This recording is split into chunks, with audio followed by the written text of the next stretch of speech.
Hello, in this video I'm gonna show you if Oppo Reno8 Pro comes with a USB cable inside of the box.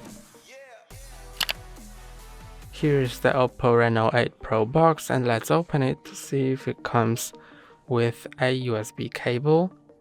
The first thing we see is this black accessory box, then the phone,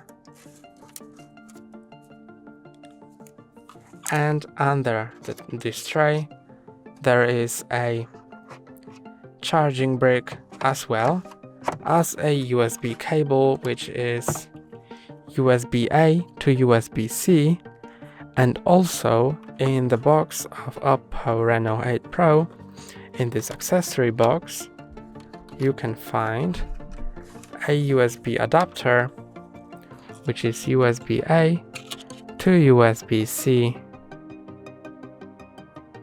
And that's all for today. Don't forget to like and subscribe.